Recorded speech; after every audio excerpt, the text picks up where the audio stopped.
It's the mobile version and we're live. We're live. Hi everyone, and happy holidays. I'm sure you guys are probably busy preparing, but we thought we'll interrupt your holiday preparation because we have a very important discussion and it's very inspiring. And I'm hoping that this discussion would, reinvigorate you for the new year. I have with me Yana GY. Okay, so Yana is a genius, and I'm not saying this I'm not saying this lightly because I heard her talk, and I've been like went through the rabbit hole of her automation work, and I was blown away. And so I was like, I really have to have her live so that everyone would like know what she's doing. And so Yana, her forte is to help people grow using AI powered and automated tools. And she built something called the Creative Tech Hub, and it's as a growth accelerator for writers and content creators. All right, Yana, so happy to see you here live. And I have a lot of questions, and I see a lot of people already joining. I'm sure they're joining for you. They're not joining for me. No, no. Well, thank you for having me, Natasha. It's really an honor for me. I'm so happy to be here with you. I'm sure it's going to be a very interesting conversation. Yeah, it'll be fun. So, okay, Yana, as I said, so I heard you speak at an AI community led by Claudia Faith. And what really impressed me is the amount of automation that you put on everything and how you manage how to run a very well-oiled machine in the background while you already have your 9 to 5 job where you have like your partner and your dog and your life going on, but on the background everything is going smoothly. And for me this is a dream. Like I wanna be Yana, right? I wanna reach this kind of automated existence because for me, like personally, my life is very busy. I have 3 kids. I work. I know. Two of them are teenage twins, so it's like really hard. And Yeah. an 8-year-old, and I'm running my writing business, and I have a husband and a house and animals in the house. So the more I can automate, the better. So yeah, first, how did you get into automation? What made you start playing the automation game? And how did you teach yourself this amazing depth of knowledge that you're sharing with people on your Substack? Yeah, that's a great question.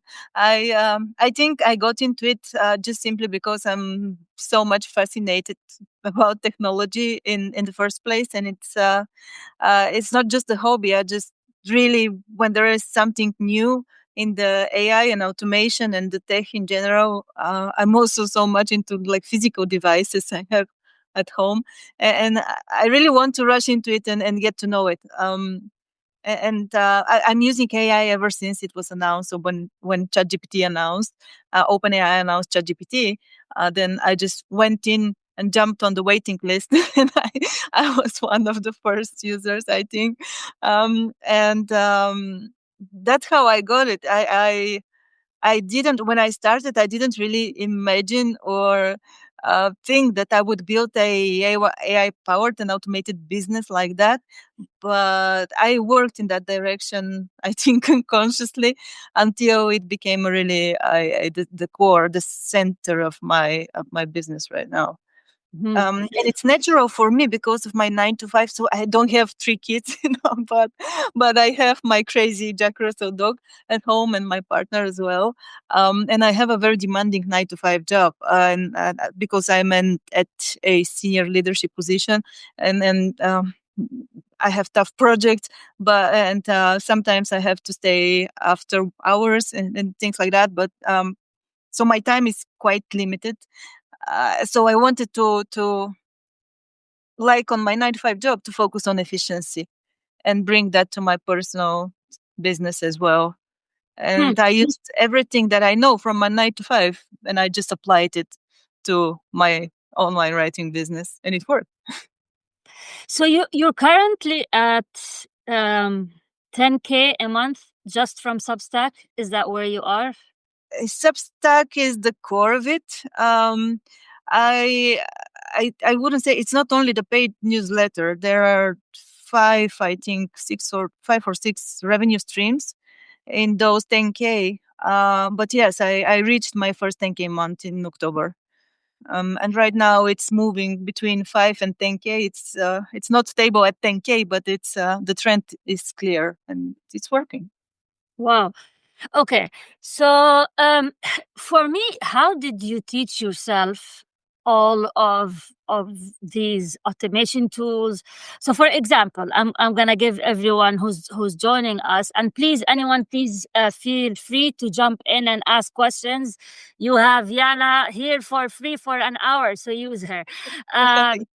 So I went down the rabbit hole of your Substack quest, which is all about AI tools, and the amount of details that you provide and the depth is someone who spent hours just learning the stuff, and it's very detailed. So, like for example, I went on an AI tool that Yana created, which take your Substack subscribers, automatically add them to a kit automation email funnel, and then from there you try to upsell them your paid subscription. And it's a pretty complicated process. I was chatting with Yana, but I'll get there. I know I sound like a boomer, but I will get there. I'll figure it out. But how did you teach yourself all of these really heavy? I know they're no code, but they're, it's someone has to be really invested to learn all of that stuff. So how did you teach yourself all of that stuff? Yes. So yeah, every step of my automation flow and the place that I use AI comes from my needs. So when I started initially, I started in September last year, and it was working really well on Substack. But then I was like much like a rabbit hole. So I tried this. I try community, and I try my challenges, and then I try to write a focused content, and then I go into some videos, and then try this and that, and so on. And then at some point it started to build on top. So the amount of time that I was investing increased. Like as my growth compounded, also my investment compounded, and I at some point I felt overwhelmed, and especially because I realized that on top of everything that I built from the content, I also have to invest pretty good amount in sales, like only focused on sales and promotion, so that I keep selling. Which then I was, and it was a very big like aha moment for me, and I said, okay, because I'm a person who always tries to think differently and focus in not necessarily in the direction that everyone is focusing, but think differently in a way that I can become more efficient. So less time invested, more outcomes, more result, more revenues, and then it's all about the questions that you ask yourself. And it's not how can I do this, but how can I achieve the outcome of doing this without the time investment or the resources or the cost that I need? Is there a different way to do it? Maybe there is a way that nobody has invented yet. And because everybody was talking about, yes, you have to sell, you have to do promotions and so on. And I was like, no, I cannot do this. So I invest a lot of time in delivering my paid content. So if I have to do promotions manually every month, that takes me half of the time already, because I have to think, I have to build a funnel, a promotion offer, then to follow up and so on. And I was like, okay, is there a way to automate this? And this specific this specific automation I built from just from out of this idea. So I just went on Git because I knew that Git has automations. Then I looked into how can I automatically import and tag my subscribers from Substack to Kit, because Kit doesn't have automations. Substack doesn't have automations. Kit has automations, but then Substack also has to somehow automatically update the data in Kit. And then I figured how to do this automation with make.com. And then I built everything in Kit. And from there, I just had to only write the sales sequence, and to keep it fresh and up to date. And then it worked. But it worked after 2 months. I was like, so I installed it. And immediately after that, so 1 day, 2 days, 1 week, 2 weeks, nothing. And I was like, okay, so that's another failure. It's not working. but because, and then I was thinking, okay, so when a new subscriber comes to my newsletter, so they need about 1 month to walk through all of the emails that I have set in Kit.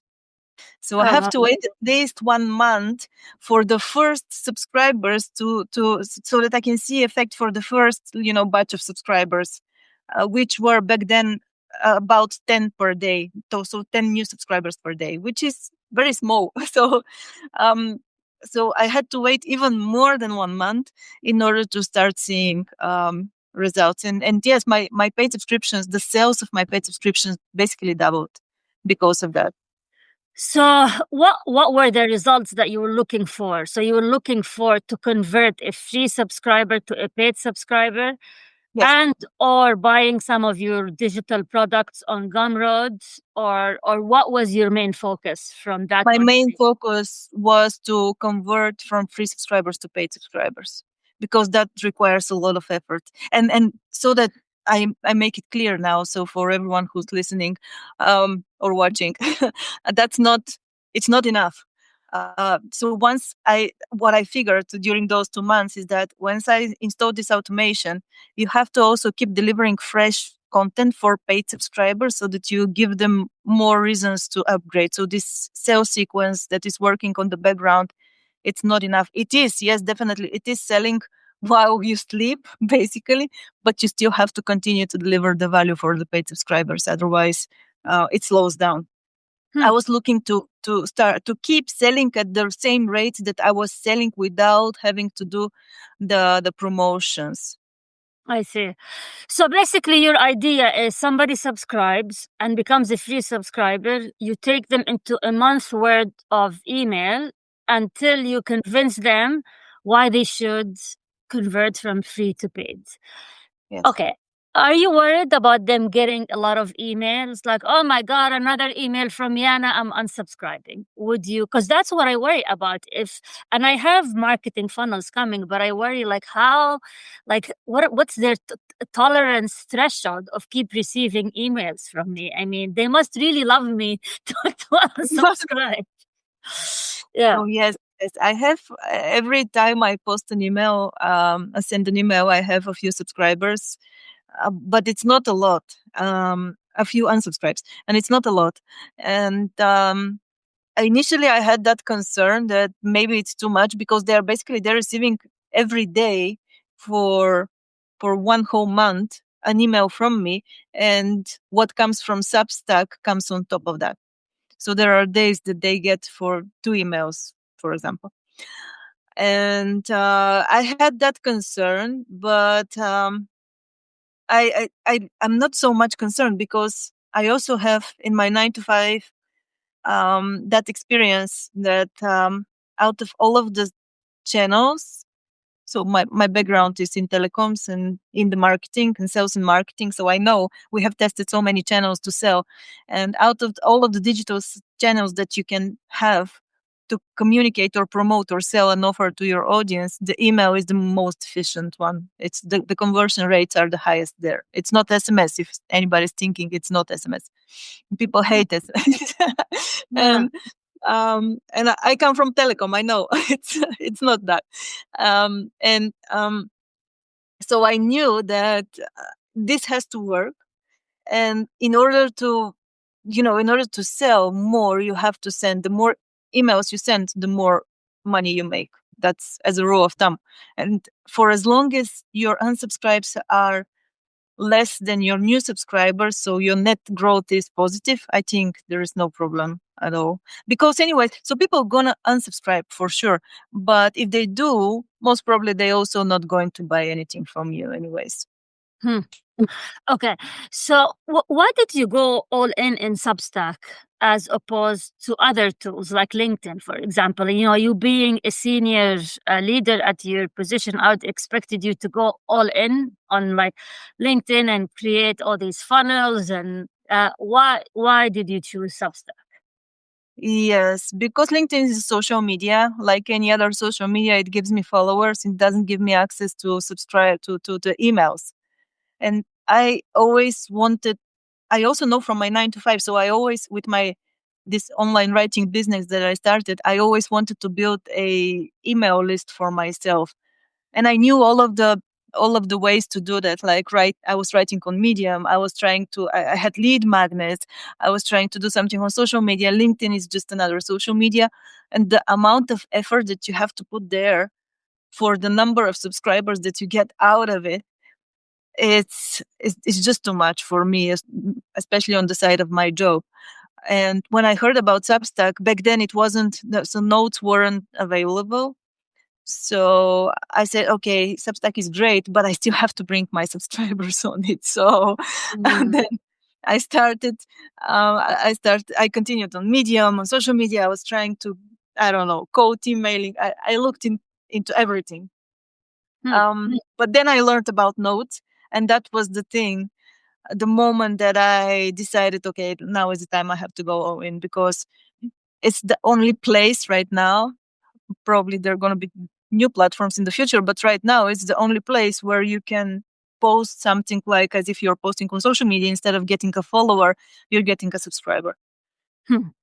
So you also have this like the famous ChatGPT agent that I started using it, and the minute I started using it, my notes completely changed, and like I get more engagement, and I even took them and I posted them on LinkedIn, and I felt even my LinkedIn engagement became, much higher just because of these notes. Of course, I take the result and I edit it a bit. Yes. try to, and then I posted there. So, of all the automation tools that you created, what's the one that was the highest ROI for you?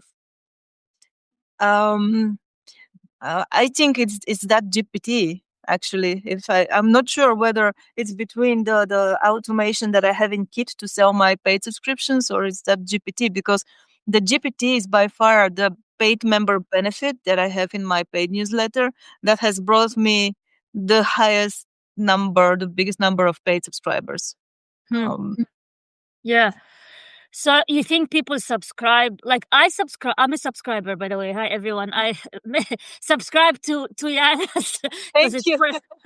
it's worth every penny. And the reason I say that is so you have so people who subscribe to you get all your automation tools for free, right? Yes. I'm still digging in because there's a lot of material, and you need to automate reading for me because I don't have to. No, but anyways, There is but a way. Yes, I'm thinking. I also sometimes need something to ingest all of the information that I want automatically without me chip. having to. Let's Yes. let's put a chip to Yes. get the knowledge immediately. Yes. But what other tools people would get if they subscribe to you besides the ChatGPT viral notes agent, which I tried and it's amazing, and now I'm like going down the rabbit hole of the Substack Kit integration. What Yeah. other tools that also people used and and got them results? Yeah. So everything that I do for myself to automate with AI and those automations, I also enable for my paid subscribers for free. So some of the things are very few, but some of the things are for the founding tier subscribers. Those things that are connected to growing outside of Substack mostly, but the majority of the tools are enabled to all of the paid subscribers. So starting from the very beginning, for example, like content creation. So I have several custom GPTs. One of them is the notes writer that we just mentioned, this GPT has it's very, very popular. So people who are really serious about using it are getting viral notes, and I have people who are getting even like every other note is getting more than 100 likes, and it's really working very well when you adapt it and use it the right way. I have also a GPT for long form writing. I have one for title generation and subtitle generation. I also have one for call to action generation, because those are the things that I figured that most people struggle. And also it was a struggle for myself when I was a new writer. And I also use them for myself because, sometimes I would rather have some 10 or 20 um, options for headlines and sub headlines for my post than start from scratch. It's always easier to pick some and adapt it and edit it. And besides those two, so that's for writing, for content generation. Then once then you have to sell. And for selling, all of these automations that I have just described, so automatically import Substack subscribers to Kit, then build the automation in Kit. That's a workflow that I have in the Quest Labs, also for my paid subscribers. And I have I have extracted my entire sales sequence, and that's not a random sequence, by the way. It took me months to study other people's sales sequences, and I also work with AI, but I also collected a lot of data. And I was subscribing like crazy to people, and I was receiving emails, and I was collecting sequences, and I was analyzing with ChatGPT and so on in order to come up with this sales sequence, like those 30 days. It's a very well researched sales sequence. So I extracted it, and I'm also the entire text I'm giving to my paid subscribers, and I'm giving them a prompt and a workflow how they can go to ChatGPT or Quote or whatever and import it there and use my prompt and give it a some context for their paid membership or for a product, for example, a course or a book or whatever. And it will come up with a proposal. It will adapt my sequence. It will adapt my sequence to your product or paid newsletter. And that's a workflow that I have developed for my paid subscribers. And I had a workshop where I did that live for 3 of my paid members. And the results was really amazing. I have the recording also available in the Quest Labs for my paid members. And then I didn't stop there. So because at some point I figured that growth on Substack, yes, you can have viral moments and you can grow 30, 50, 60, 100 new subscribers per day, but then it's ups and downs. So I thought, I have to figure out how to automatically take advantage of social media. And initially I thought that I have to also engage and be present on those platforms in order to grow. But then I got inspired from Sabrina Romanov, who said that so she developed an automated flow of content generation and posting to social media. And on Instagram, she has 500,000 followers. And she says that she doesn't even have Instagram installed in her phone. So that was a new aha moment for me. And I said, okay, so maybe some of the platforms require me to spend some time there, but not all of them. So I can test. So then I went to ChatGPT and start talking to it because I wanted to automatically share my notes and my posts to social media. And since there is no direct automation, no official API from Substack, I created another app. It's an automation app. It's called the Creative Tech Hub app for make.com. And it's also available for my paid subscribers, which takes your latest published notes and latest published posts. And from them, out of them, you could do so many things. So some of my notes, I am directly posting to X and to LinkedIn. I also create quote images, so text on an image. and post them to X and to also to LinkedIn. And some different format. I'm using Gemini with Nano Banana Pro to create me some more creative images, and I'm posting to Pinterest and to Instagram. And I'm also doing very short, like 6 seconds videos that I'm posting on YouTube Shorts and on TikTok as well, and also on Instagram. And that's happening automatically entirely. And those workflows I also enable for my paid subscribers. And I have some more to come. So a lot of tools. A lot of tools. I don't hear you, by the way. Is it on my side? Hopefully. Guys, can you hear us? Hi, out of my mind, out of my damn mind. So, um, can somebody say? But can you hear me?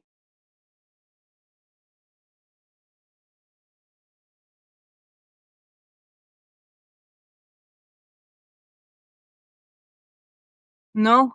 Can you hear me? Yes. Okay. No audio from Natasha. Okay, so Natasha should be probably on your side.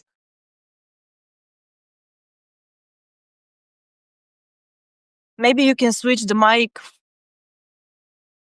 from the menu below, or maybe check if you didn't mute yourself. So when you click on the microphone, it automatically mutes you. Maybe. Yes, now I hear you. I just switched it. Okay. Who knows what happened with this mic? Yes, technology. It always has bugs for us. I know. Who knows what happened? Anyways, so what I was saying is that okay. So basically, what you're doing is you're posting notes, and then automatically they go from notes to uh, different social media channel without you doing anything. You just Yes, post a note, and the yes, little like minions and your little minions they work on in the background and they tweet everything for you. yes. So, I mean, this is this is like mind blowing, honestly. And so, okay, I'm gonna play the devil's advocate because that's my job as a journalist. Yeah, What would happen if two things? yeah. Uh, Substack opens its API, and two, they start allowing you to schedule notes. How would that affect all the automations that you built? How are you gonna pivot? Um, so that would make it even easier for me, actually, because so right now I also have a note scheduling tool that I'm using. It's not mine. It's from I use two actually, from Fintropi and also from Oral. It's the Right Stack app. So I'm using both of them, and they're working really well for me. But if Substack creates an automatic scheduling, then I think those two boys are in trouble. they they have to think of something else. But I think that's expected already. Or pivot maybe in some additional features and things like that. But for me, that's not a big impact. It's only gonna make it easier for me. But if Substack enables API, that would be much easier, because right now there's no documentation, and we are testing and learning, and there are bugs all of the time, and for some users it's different. So it's also if you have a custom domain, if you don't have a custom domain, if you have enabled notes on your publication, and if not, as if I get the feeling that Substack has like two backends, one for mobile and one for PC, like for the web or something like that, and one for notes and one for publishing and publications and things like that. I'm not sure if that happens, but I would love to have an official API documentation to to mm, to understand at least what are the possibilities and how we can use those APIs to scale even faster. Hmm. So there's a comment, there's a question from Yes. Anjali Pradhan. He's saying, how often do you post, Yana? How easy is it to gain new followers on Substack? Followers. Yeah. So I post notes. I think I post between 5 and 10 notes every day, and that's usually around 10 and sometimes even 12. For the posts, I try to have. There was a time where I was posting every day on the posts as well. But now I try to have, I don't know, at least 2, 3 per week, something like that. Because right now I'm building the quest with a lot of tools and automations, and it takes me a little bit more time to develop the use case and the scenario, and then to enable it for my paid subscribers. How easy is to gain followers? I don't really count them, but last time I checked, it was half of my followers are also subscribers. um it's it depends. It depends. I'm tracking subscribers mostly, and not sure. To be honest, it's not. I wouldn't say it's easy, but it's definitely simple. We just have to do what's necessary to grow, and that is to post notes and to grow your recommendation list, and to also keep in touch and connect with others on the platform. Like stay active on the platform, invest some time daily. It helps a lot. How often do you spend time on Substack, a week or a day? I think every day. So I'm opening it up every day. Okay. Um, yeah. So what are your plans for 2026 in terms of growth and in terms of new automation tool? What are you planning to do That's a for great Substack? question. Yes. I have been thinking about this a lot, especially now since it's the end of the year, the best time of the year when you have this, um, like a reconciliation of the whole year, if I may call it like that. But or it's more like a reflection. But I would like to. I really need also. It's not just a business need, but I feel inside of me that I have the need to connect with my audience in a better way. And unfortunately, Substack community features are not so well developed. So I have been contemplating on building a different and more connected community. But on the other hand, I don't really want to pull people or push people away from the platform because it's native to them. So I'm still thinking about how to increase the interactions with my audience and build a more connected community. So right now we have the challenges in the chat, and it's working really well. But I would like to definitely go beyond that. So Hmm. that's one thing. That's one of the directions. So I'm thinking maybe probably some workshops or some sessions connected to the quest and the quest labs, so that we have some space to communicate, but also to share problems and to discuss and to exchange some ideas on the things that I have published. I really want to know people who have been testing them, what's their experiences and how do they do, and also if I can help them to do it easier, because Hmm. it's not very easy. It's especially with the reposting of notes and posts, it can become complex. So something in those ideas and more tools in the labs for sure. That's for sure. Yeah.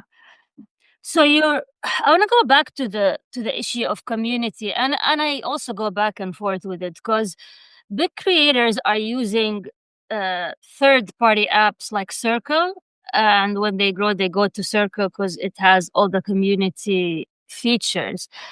And do you think that that is the only solution to grow, or just keep them inside Substack? But it's very limited, as you said, and it's not a Yes. yeah. So Yeah. I, to be honest, I haven't seen a successful community in Circle or in school, um, or anywhere else, or in Slack. I have been part of many communities, and some of them I'm still part of. And I try to be active there, but I haven't seen the level of engagement that I'm looking for. hmm, So I would rather try to do something and stay mostly on Substack. As stubborn as it is, but I think we have to build where people are and not. Yeah. Yeah. Yeah. That's true. Okay, so I want to pivot a bit and ask you about your webinars. So I Oh, that's attended, yes. Yes, yeah, that's I also I another automation. yeah, automation. So I attended one of your webinars and I was a bit confused because I thought you were live. So like Yeah, I would text you on Substack direct and you're still talking and then yeah, you're responding to me. I was like, how is she doing that? Like, yes, it's just you just drove me cray. And then I realized that you're actually doing you having them recorded with yeah, and they run several times a day, but then you have the live chat open so people can ask you why you're so how is that going for you? I'm yeah. just curious. Yeah, that was an experiment. That's something that I built also with ChatGPT, like my Creative Tech Hub app, which I vibe coded with ChatGPT because it requires some coding. So with the webinar, I wanted, I had a struggle, like I had a challenge I wanted to sell my courses more and better without having to invest so much time into it. And for me, I could easily adapt my sales sequences to sell the courses, but I didn't feel that that was enough. Because my courses, as much as I'm trying to keep them simple, like for example the quest, it's a huge thing and it really needs explanation. So it's not enough for the people to have the emails only. And then I was thinking, okay, so I have to explain to the people what this is, which can happen through some kind of a video. And then I was thinking about the live webinars. I know people are doing them and that they're really successful in selling such courses. But again, I was like, okay, so I have to do a live. It requires a lot of time, and also if something happens on my job, it it's not it's not a really good thing to have to cancel some live event, and also because it's live, not all of the people will be able to join.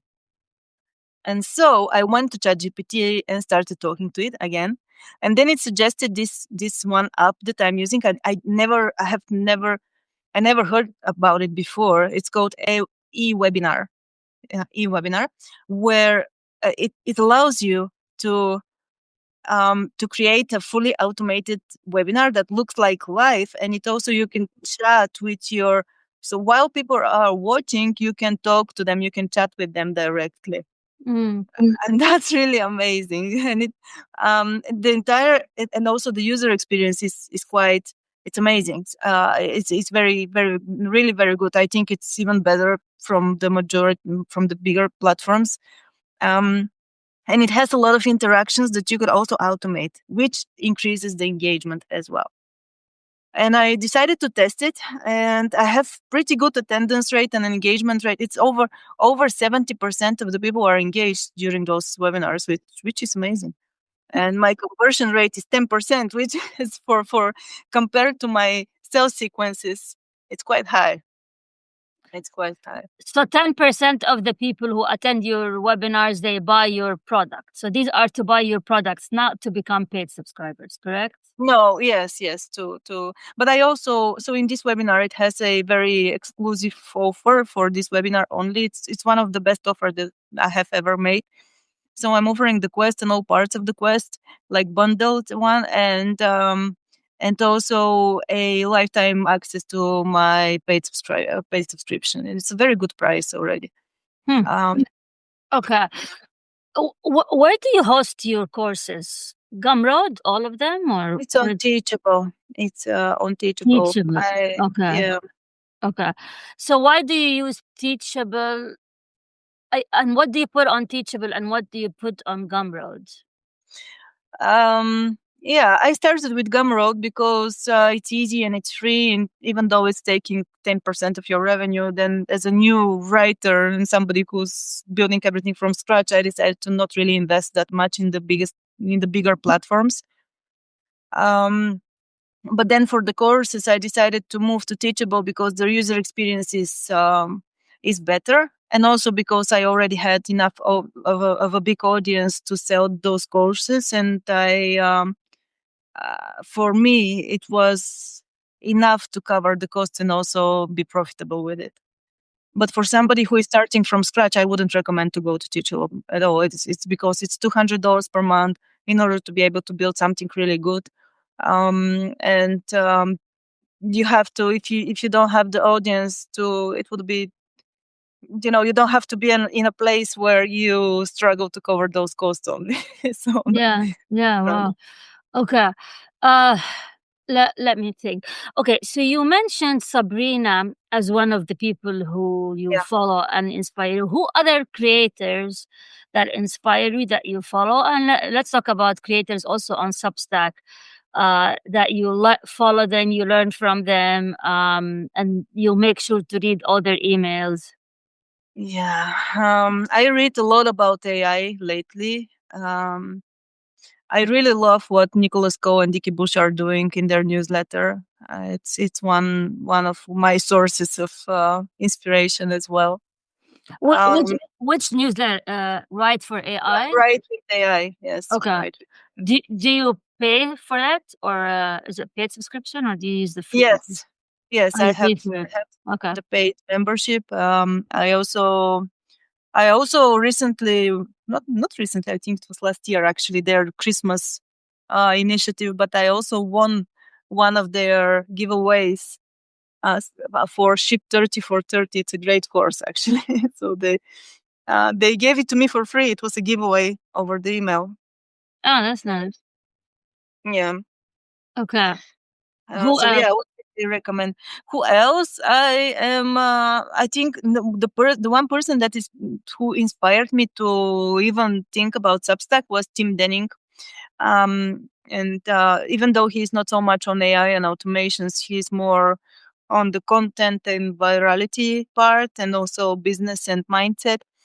Um, I feel that we have a lot of things in common with him. It's the way of thinking, and he really inspires me.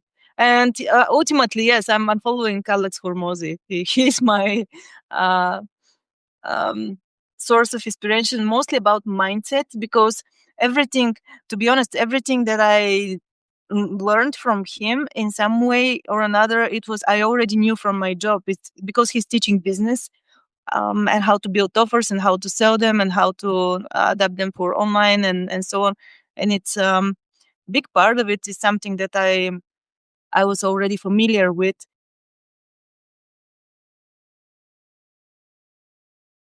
I can't hear you. Can you hear it? Oh, I muted myself. Sorry. Oh, So okay. All right. No. so the way that he talks, it's really inspiring, and he's one of the people I also follow. And I also have I have some people who I follow outside of Substack. It's Mind Valley and Vishen Lakiani, who is more about mindset also, and self development. He has this Mind Valley app, which is a self development app, but he has a great AI community, and he's doing AI. um What's his name? Vishen Lakiani. Ah, okay. Yeah, yeah. I think I know him. Yeah. Okay. So we have a question here from the audience. Yes. Where is it? Okay. It says, I came to you through Instagram ads. How much of your Substack has come through, or SS, I don't know what's Substack. Yes. Substack subscribers has come through paid ads on other platforms? It's a good Yes. Yes. question. Because of I'm really in love with ads, honestly. Maybe that's why I also follow Alex Hormozy, because he's talking a lot about ads as well. Um and paid advertising has been something that I've been testing for years already. Also in my job, I work with paid advertising, digital advertising a lot in Google and Facebook and also social media. And I have been testing this in my business. Right now, it's very, very limited. I use it for two reasons: to promote my masterclass, and also to promote my lead magnet on Substack. So I have some subscribers on Substack who are coming from Facebook and Instagram ads.